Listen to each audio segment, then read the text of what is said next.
본문의 말씀으로 하나님의 용서와 사랑이란 제목으로 함께 하나님 말씀을 나누겠습니다. 기독교 신앙의 특징은 여러 가지로 이야기할 수 있겠습니다만은 오늘 말씀에 근거하면 용서라 할 수 있는 용서. 성경의 신구약 성경 전체의 핵심적인 내용은 예수 그리스도십니다. 구약은 오실 예수님, 신약은 오신 예수님과 다시 오실 예수님에 대한 이야기죠. 그래서 성경의 모든 핵심적인 내용은 예수님에게 집중되어 있습니다. 기독교의 특징이 용서라고 한다면, 또 성경의 모든 핵심이 예수님이라고 한다면 예수님은 용서다라고 하는 이미지하고 연결된다 할 수 있습니다. 예수님이 이 땅에 오신 것은 용서를 위하여 오신 것이죠. 예수님께서 이 땅에서 모든 생애를 사심은 용서하시기 위한 생애였습니다. 그리고 마침내 십자가를 지심 또한 죄인들을 용서하시기 위함이었습니다. 그래서 기독교의 신앙의 특징은 용서라는 것이죠. 그래서 성경은 하나님을 이야기할 때 하나님은 사랑이시라, 하나님은 사랑 그 자체라 이렇게 말씀하십니다. 우리가 이 새해를 기다리고 또 한 해를 이제 마감하면서 우리가 마음속에 새겨야 될 중요한 덕목, 그것은 바로 용서라 할 수 있습니다. 우리가 우리에게 잘못한 사람에 대하여 용서해야 되는 것이죠. 그리고 그것을 털어버리고 새해를 맞이하는 것이 좋겠습니다.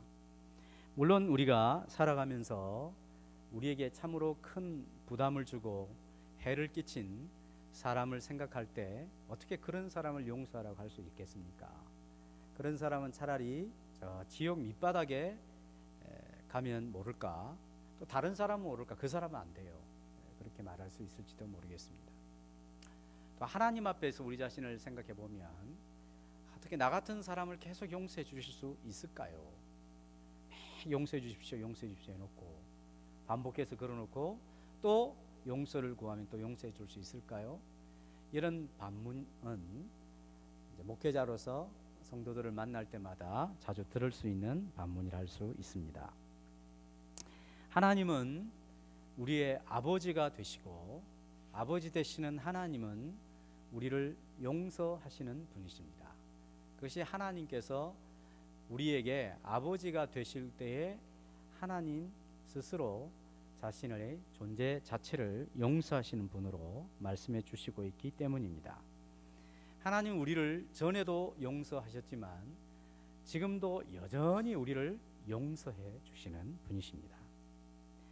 오늘 본문에는 최악의 시나리오가 있음을 발견할 수 있습니다. 한 아버지에게 두 아들이 있었습니다. 근데 어떻게 된 영문인지 이 둘째 아들이 아버지에게, 살아있는 아버지에게 유산을 요청했습니다.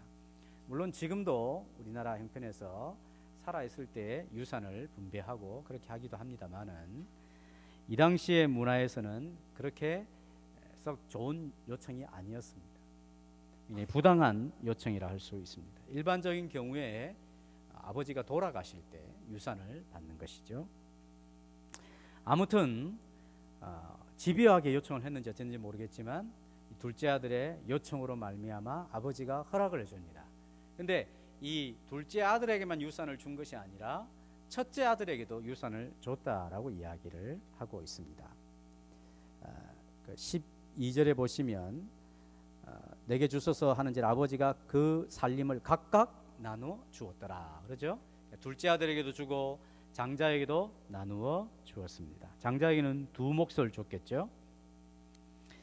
사실 이것은 아버지 권위를 무시하는 것이었습니다. 아버지가 처음에는 거절을 했겠습니다. 그런데 계속 이것을 요구했을 때 아버지의 위치에 도전하는 일이라고 할 수 있습니다. 이제 이 유산을 받은 자기 몫을 챙긴 둘째 아들은 자기가 챙길 수 있는 모든 유산들을 다 챙겨가지고 이제 아버지의 낯을 피할 수 있는 먼 곳으로 가게 되었습니다. 그리고 큰아들은 여전히 아버지가 있는 집에 머물러 있었음을 알 수 있습니다. 유산을 받게 되었으면 그 유산을 베푸신 아버지의 그 나머지 노후를 책임져 주는 것이 자녀의 마땅한 도리지만 그런 부양의 책임을 회피하고 먼 곳으로 가버렸습니다. 굉장히 자기 중심적이고 예의에 맞지 않는 처사라 할 수 있습니다. 자, 이렇게 얻은 유산을 참 귀하게 써야 되는데 어떻게 된 판인지 이것을 빠른 시일 내에 다 그냥 쾌락을 위하여 허비하고 말았습니다. 게다가 모든 재산들이 다 사라지게 되었을 때 자기가 머무는 그 지역에 엄청나게 큰 흉년이 들어가지고 먹을 것이 없는 것입니다. 이제 돈이 없으면 남의 집에서 뭐 일을 해서 빌어 먹어야 되는데 그런 일자리도 없고 하다 보니까 할 수 없이 돼지 치는 데 가서 돼지가 먹는 쥐엄 열매를 자기가 먹어보려고 하니까 그것도 주인이 안 주는 거예요. 이 돼지라고 하는 것은 이스라엘 사람들에게 있어서는 부정한 짐승이죠. 부정한 짐승. 그 부정한 짐승을 치면서 그 짐승이 먹는 열매를 먹고자 했는데도 그것마저도 없게 되는 참 인생 밑바닥을 헤매는 그런 처지가 되고 만 것입니다. 아마 주변 사람들이 이 사람이 이 아버지의 유산을 받는 과정으로부터 지금 이 비참한 처지에 이르는 그 사정을 다 알고 있는 사람이 있다고 한다면 어떻게 평가를 했겠습니까? 참 저래도 싸다 싸. 그렇게 못돼 먹게 굴더니 저렇게 됐구나 하면서 혀를 차는 사람들이 많이 있었을 것으로 여겨집니다. 자, 그런데 한번 생각을 해봐야 돼요. 이 둘째 아들의 모습이 혹시 하나님 앞에서 내 모습은 아닌가? 이 둘째 아들의 모습에서 하나님을 대하는 내 모습이 혹시 거기에 묻어져 있지는 않는가? 생각을 해봐야 됩니다. 나는 하나님 앞에 너무 내 것만을 요구하면서 고집스럽게 왜 안 주시냐, 꼭 달라고 그렇게 어린 아이가 부모에게 자기 고집을 피우듯이 그런 태도로 하나님을 섬기지는 않는가 한번 생각을 해보아야 하는 것입니다. 둘째 아들은 너무나 자기 중심적이죠. 자기 생각밖에 없는 것입니다.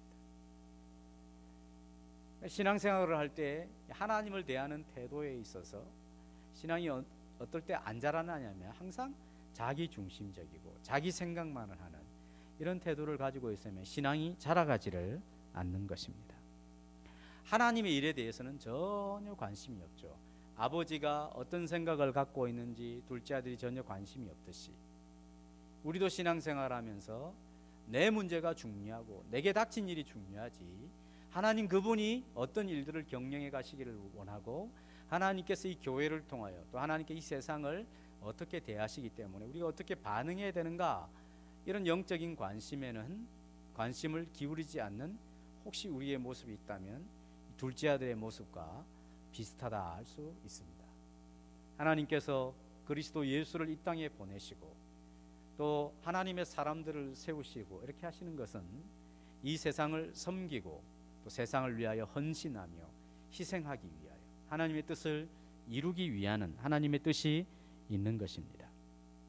그런데 이러한 하나님께서 기대하시고 바라시는 것과는 전혀 상관없이 그저 내가 원하고 내가 바라고 그 다음에 나를 만족시켜주고 나를 행복하게 해주는 그런 일에만 마음을 집중하고 살아가는 일이 대부분이라고 한다면 우리 둘째 아들과 별로 다를 것이 없는 태도를 지닌 사람이라 할 수 있는 것이죠.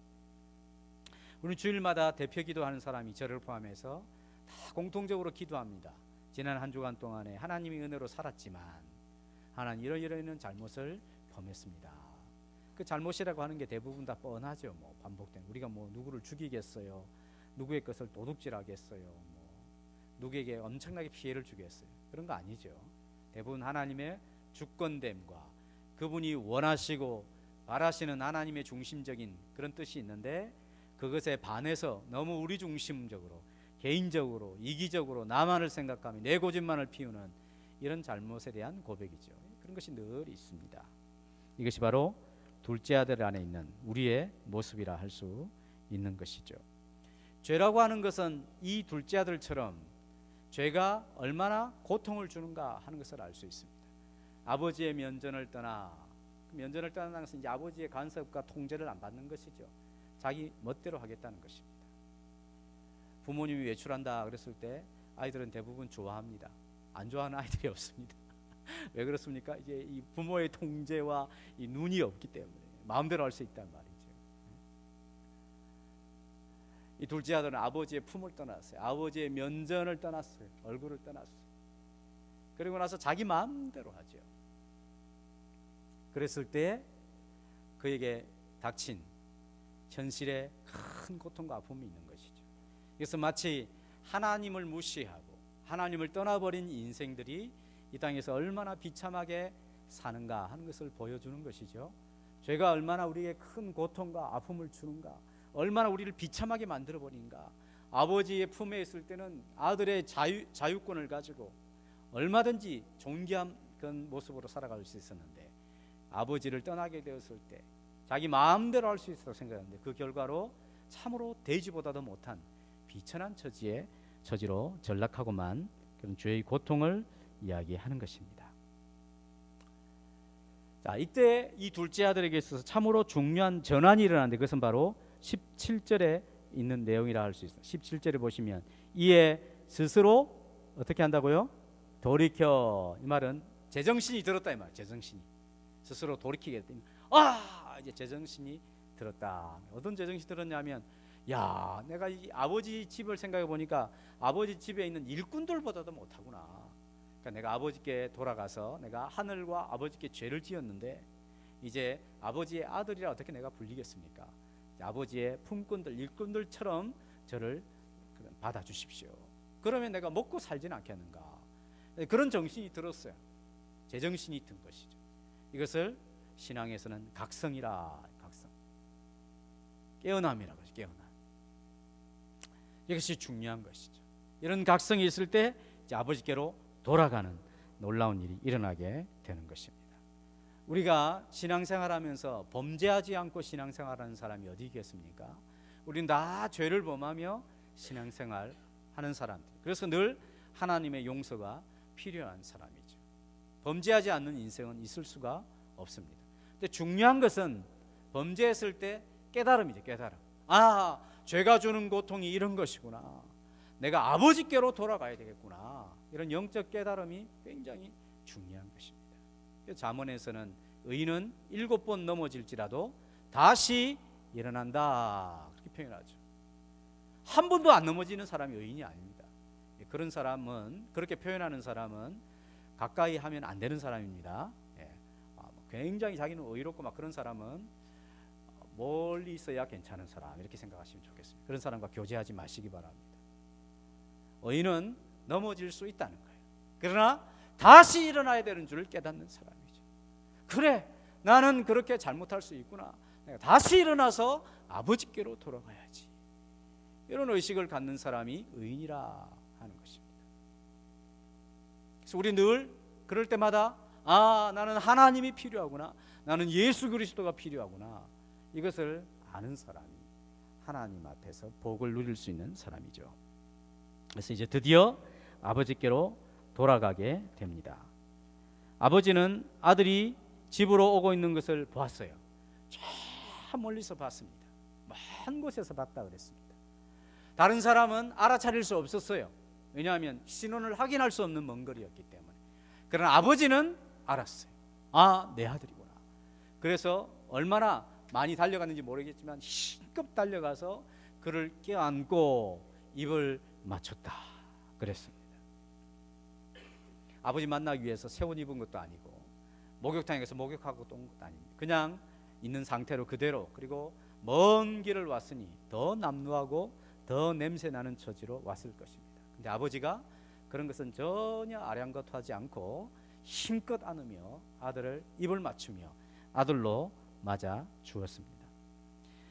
이 놀라운 장면은 돌이킨 죄인에 대한 하나님의 사랑에 대하여 우리 가르쳐주는 바가 굉장히 큽니다. 우리 20절 다시 20절 읽어보겠습니다. 20절 시작. 이에 일어나서 아버지께로 돌아가니라. 아직도 거리가 먼데 아버지가 그를 보고 측은히 여겨 달려가 목을 안고 입을 맞추니. 이 하나님 아버지의 사랑이 어떤 것인가를 이 비유를 통해 예수님이 가르쳐 주는 것이죠. 하나님 아버지의 사랑에는 한계가 없다 하는 것을 가르쳐 주는 것입니다. 아들이 가지고 있는 모든 사건은 조건은 모든 것이 최악의 상태였습니다. 먼 나라에서 가장 밑바닥을 기고 있었던 상황이었습니다. 대지와 함께 지냈던 세월만큼이나 자기가 살았던 환경에서 자신의 몸에서 냄새가 나는 거예요. 숨길 수가 없는 거죠. 한국 사람 몸에서 마늘 냄새 나고 그 인도 사람 몸에서 뭔 냄새가 나죠? 카레 냄새가 나요. 카레 냄새가 숨길 수 없어요. 돼지와 오래 살았으니 그 온갖 그 잡된 냄새들이 얼마나 지독했겠어요. 게다가 그 뭐 옷은 얼마나 더러웠겠어요. 최악이었습니다. 헝클어진 외모는 거의 아들이라고 볼 수 없을 정도의 형체를 가지고 있었을 정도였을 것입니다. 이 사람은 자기를 한계 지었습니다.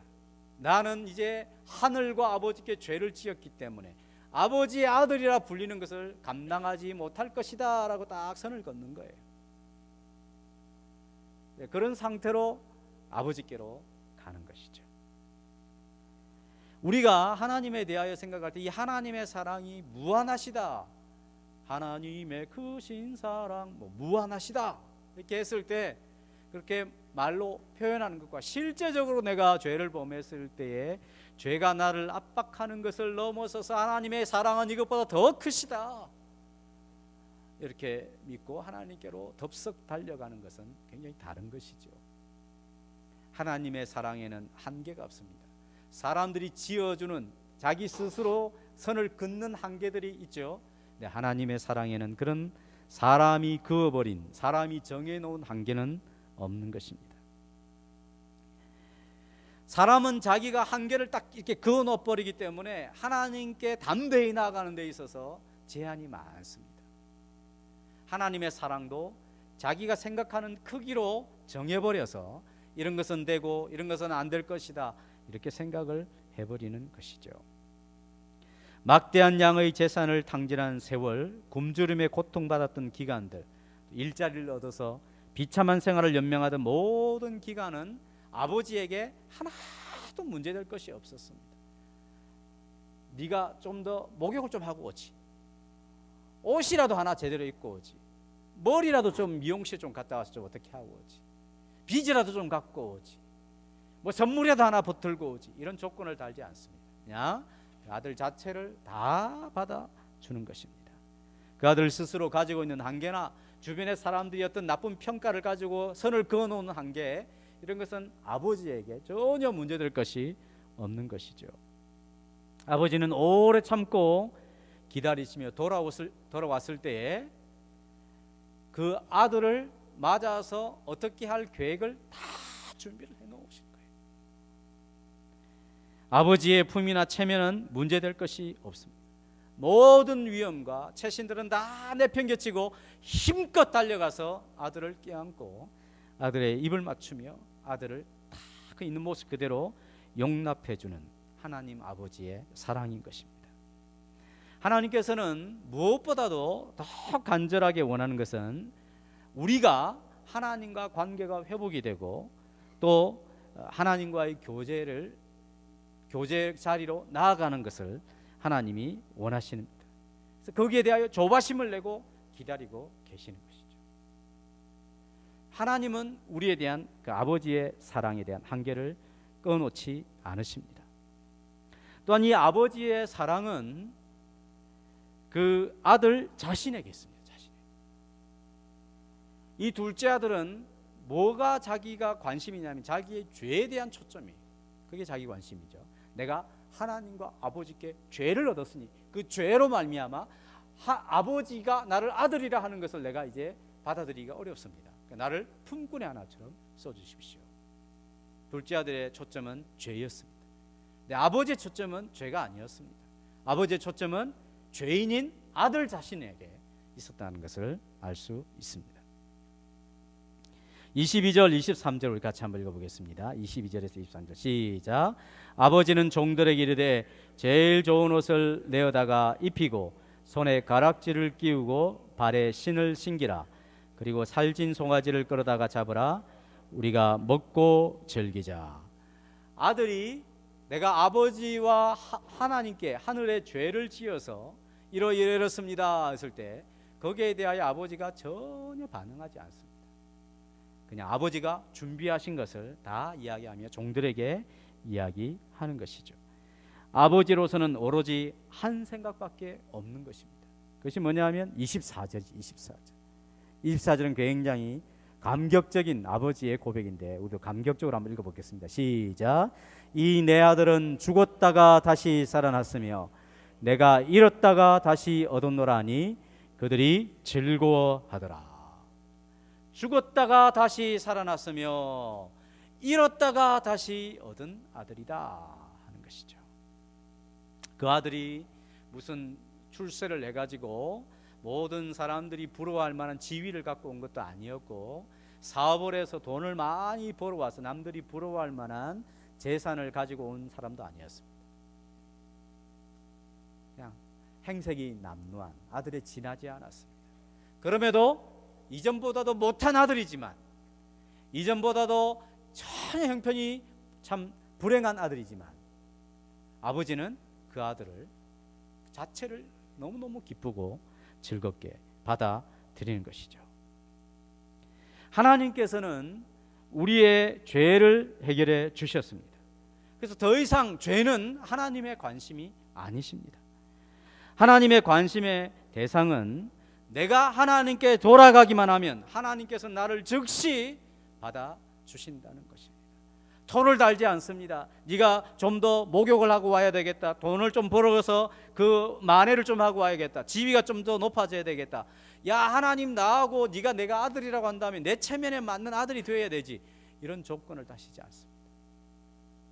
부끄러워하지 아니하시고 있는 그대로를 받아주시며 하나님께서 그 아들이 준비하고 그 아들이 노력해서 얻어낼 수 있는 존귀함과 얻어낼 수 있는 무엇보다도 그것과는 비교할 수 없는 것을 하나님 아버지는 준비하셔서 선물로 아들에게 주시는 것입니다.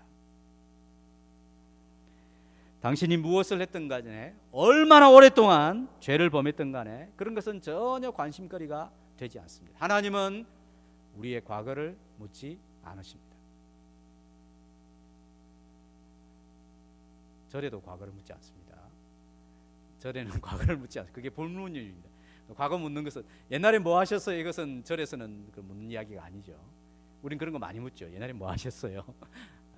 하나님 우리의 과거를 묻지 않으십니다. 따지지 않으십니다. 그리고 아들에게 무슨 일이 있었는지, 너 어디에 살았는지, 뭔 일 하고 왔는지 그렇게 하나님이 말씀하시지 않으십니다. 왜 내 돈을 그렇게 탕진했는지 그렇게 말씀하시지도 않습니다.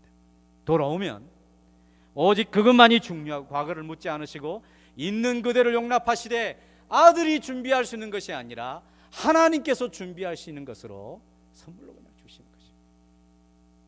그래서 그것을 은혜라. 이러한 하나님 아버지는 측은히 여겨주십니다. 아들을 측은히 여겼다 그러죠. 측은히 먼 그를 보고 측은히 여겨 달려가 목을 안고 입을 맞추었다 하는 것입니다. 보통 우리는 이제 사람들과 관계에 있어서 나에게 얼마나 많은 상처와 아픔을 줬는가에 따라서 분노의 크기가 결정이 되지 않습니까? 내가 상처를 많이 받았으면 그 사람에 대한 분노가 굉장히 크죠. 그러니까 아버지도 상처가 있었을 거예요. 아들 때문에. 그런데도 그런 상처를 표현하지 않습니다. 인간적으로 생각하면 돌아오는 아들에 대하여 분을 내는 것이 마땅하죠. 그러나 그렇게 하지 않으십니다. 측은히 여기십니다. 측은히. 이 측은히 여기신다 이 말은 아들과 일체감을 갖는다 이런 말이에요. 아들과 일체감. 얼마나 힘들었을까. 그 모습을 보니까 얼마나 고통스러웠을까. 이 좋은 아들의 지위를 잃어버리고 종과 같이 나는 몸에서 나는 냄새를 통하여서 그 아들이 얼마나 힘들고 고통스러운 삶을 살았을까. 일체감을 갖는 것이 그것이 바로 측은히 여기는 것입니다. 많은 경우에 이런 자식들에 대하여 부모가 갖는 마음은 정죄. 내 그럴 줄 알았다. 내 품을 떠날 때 벌써 나 알고 있었어. 뭐 이런 식으로. 네, 하나님 그러지 않으십니다. 일체감을 일체 똑같이 느끼시고 같이 고통스러워하시고 아파하시는 것이죠. 그가 상처받은 감정들, 주변 사람들로 따돌림을 받았던 그런 아픔들, 살아왔던 인생의 길이만큼이나 처참하게 살았던 그런 모든 과정들에 대한 일체감을 아버지가 갖고 측은히 여겨 주는 것입니다. 그리고 한 번에 단번에 이 아들의 모든 것을 다 복귀시켜 주시죠. 자, 이 아들에게 가락지를 끼우고 옷을 입히고 신발을 신기며 살찐 송아지를 준비하여 축제를 열자. 그렇게 아버지가 모든 것을 준비해 단번에 그 아들의 지위를 다 회복시켜 주는 것을 볼 수가 있습니다. 왜 그럴까요? 아버지에게 있어서 아들은 보물이기 때문에. 보물. 겉옷이나 가락지나 신발이나 살찐 송아지 한 마리가 아니라 10마리, 20마리, 100마리라도 바꿀 수 없는 보물이 아들이었기 때문입니다. 그 아들의 남루함을 새로운 옷으로 고쳐 입혀주시고, 그의 종됨을, 가락지를 끼워서 아들의 자유인 된 것을, 신발을 신겨서 아들 됨을 회복시켜 주어서 아버지와 아들의 관계로 불려지는 그런 지위를 회복시켜 주시는 것이, 하나님 아버지가 이렇게 큰 죄로 말미암아 고통을 당하는 인생을 깨끗하게 해주셔야 하나님 아버지께서 영광을 받으시죠. 만약에 제가 이제 굉장히 잘 산다 합시다. 아닌 줄 아시죠? 잘 산다 합시다. 너무너무 잘 살아요. 근데 아들은 막 깨재재하게 댕기고 막 용돈도 안 주고 아버지가. 그러면 사람들이 어떻게 욕합니까? 아버지가 뭐 저래, 애를 왜 저렇게 키우지? 그렇게 하지 않겠어요? 그래서 아버지는 아들에게 잘해줍니다. 왜? 아버지와 아들은 동등한 관계니까. 하나님께서 둘째 아들과 같이 이렇게 고집스럽게 자기중심적으로 하나님 연전을 떠나서 저희 고통 가운데 있는 우리들이 깨닫고 하나님께로 돌아가면 하나님이 모든 것을 준비하셔서 다 회복시켜 주시는 것은 우리 자신을 위한 것이요, 또한 하나님의 이름과 명예를 위한 것이기 때문에 하나님께서 한순간에 모든 것을 회복시켜 주시는 것입니다. 로마서 8장 32절을 같이 읽어보겠습니다. 자주 읽는 말씀이죠. 시작. 자기 아들을 아끼지 아니하시고 우리 모든 사람을 위하여 내어주시니가 어찌 그 아들과 함께 모든 것을 우리에게 주시지 아니하시겠느냐. 아들을 아끼지 아니하시고 주시니가 어찌 아들과 함께 모든 것을 우리에게 주시지 아니하시겠느냐. 아버지가 다 준비를 하죠. 받아주실 뿐만 아니라 가락지도 준비하고 겉옷도 준비하고 신발도 준비하고 살찐 송아지도 준비하고 다 준비를 해놓죠. 풍성하게 약속을 해주시는 분이십니다. 우리는 당신의 보물과 같은 존재이기 때문에 우리에게 일체감을 가지고 단순간에 우리를 회복시켜 주시는 분이시죠. 이사야 53장 5절 6절은 이렇게 이야기하고 있습니다. 같이 읽어보겠습니다. 시작. 그가 찔림은 우리의 허물 때문이요 그가 상함은 우리의 죄악 때문이라. 그가 징계를 받음으로 우리는 평화를 누리고 그가 채찍에 맞음으로 우리는 나음을 받았도다. 우리는 다 양 같아서 그릇 행하여 각기 제 길로 갔거늘 여호와께서는 우리 모두의 죄악을 그에게 담당시키셨도다. 아멘. 그가 찔림은 우리의 허물이요 그가 상함은 우리의 죄악이라. 결국 일체감이지. 일체감.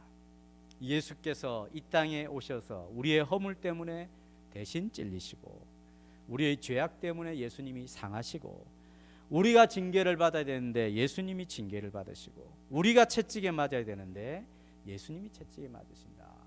일체감이죠. 일체감. 나와 똑같이 되심입니다. 아버지가 아들을 맞이하면서 야, 나 옷 깨끗하다. 너 너무 더럽지. 새 옷 입고 안아줄게. 네 몸에 냄새 많이 나니까 목욕하고 안아줄게. 그러지 않는 것이죠. 똑같이 되어주시는 것입니다. 그래서 예수님은 사람의 몸을 입고 이 땅에 오시고 어느 누구의 친구가 될 수 있기 위하여 왕으로 오셨으나 말구 위에 누이신 바 된 그런 분이 되시는 거죠. 왜 저는 뭐 그런 생각을 합니다만은 수세식 화장실을 늘 처음부터 그렇게 사용하면 이 좌변식이라든지 그 다음에 그 큰 거를 보고 나면 밑에서 엉덩이로 튄다든지 이런 데 가면 못 하잖아요. 구더기 막 이렇게 준비하고. 그러나 구더기가 있고 막 이런 데서 생활하는 사람은 뭐 좌변식도 괜찮고 수세식도 괜찮습니다. 어디든지 다 사용할 수가 있죠. 적절한 표현이 될 수 있을는지 모르겠지만 예수님이 이 땅에 가장 낮은 자의 모습으로 오신 것은 누구든 다 이해하시고 어떤 사람의 형편이 다 적응하시고 그렇게 하시기 위해서죠. 일체감을 갖기 위해서. 그래서 궁궐에 나시지 않고 그래서 사회적으로 굉장히 존귀한 위치의 자세로 나시지도 않으시는 것입니다. 주님은 우리의 모든 형편에 같이 되어주시는 분이십니다. 그렇기 때문에 아버지는 이미 아들을 다 용서하고 그 지위를 회복해주며 아들을 향한 계획까지 다 세워놓고 아들을 기다리고 있는 것입니다. 아들이 돌아왔기 때문에 아들을 용서하신 것이 아니라 이미 아버지는 용서를 위하여 다 준비해 놓으셨어요. 그래서 우리가 잘 알아야 합니다. 2000년 전 하나님께서는 그의 아들 예수님의 십자가의 희생과 죽음으로 모든 인생의 문제를 다 제거해 주셨어요. 단 한 번 영원히 다 제거해 놓으셨어요. 이미 다 준비를 해 놓으신 것이죠. 그러면 이 회개라고 하는 것은 깨닫고 이 둘째 아들이 아버지께로 돌아가는 소위 회개라고 하는 것은 어떤 역할을 하냐 하면 하나님의 용서와 사랑을 그 돌아가는 사람이 자기가 느끼고 자기 것이 될 수 있도록 경험하도록 하는 도구가 된다는 것이죠. 하나님의 자녀로서 하나님 아버지와 친밀함을 회복하는 도구, 그것이 바로 회개라고 할 수가 있습니다. 내가 이렇게 회개했기 때문에 하나님이 나를 이렇게 용서해 주셨다. 물론 그 말이 틀린 것은 아니지만 성경적으로 보면 그렇게 맞는 말은 아니에요. 이미 하나님은 다 준비를 해 놓으셨고 우리에게 뭘 요구합니까? 돌아오라. 이렇게 돌아오라. 잘못된 삶에서 돌아오라 하는 것이죠. 죄가 주는 고통이 있으니 거기서 돌아오라. 그러면 내가 이미 준비해 놓은 용서를 체험하게 될 것이다. 나와 친밀한 관계를 맺을 것이다. 이것이 하나님 아버지의 약속인 것입니다. 하나님은 우리를 한계 없이 용서해 주십니다. 한계 없이. 사람이 정해놓은 한계, 그것을 넘어서서 용서해 주십니다. 어떤 죄라도, 어떤 큰 죄인이라도 하나님이 용서하지 못할 죄와 죄인이 있을 수가 없는 것이죠. 한계 없이 이미 예수 안에서 모든 인생들을 용서하시기 위하여 그를 십자가의 형벌로 다루신 아버지십니다. 한계없이 우리를 사랑해 주십니다. 하나님의 관심은 당신이 여러분 우리들이 갖고 있는 죄에 대한 우리의 관심, 그것에 있지 않고 하나님 우리 자신에 대하여 관심이 있으십니다. 그래서 우리가 죄로 말미암아 당하는 고통에 대하여 당신은 일체감을 가지고 우리를 회복시켜 주시기를 기뻐하시는 아버지이십니다. 이런 하나님의 용서와 사랑을 받아들이시기를 바랍니다. 2013년 한 해 동안을 살펴보면서 하나님 앞에 받아야 될 모든 용서를 이 말씀으로 받아들이시고 새로운 한 해를 준비하심이 어떻겠습니까? 뿐만 아니라 이 용서를 체험해서 나도 또 다른 사람을 용서해가는 그런 하나님의 사람들로 이 한 해를 정리하고 새해를 맞이하는 은혜와 축복이 여러분 개인과 가정에 있어지기를 축복합니다. 기도하시겠습니다.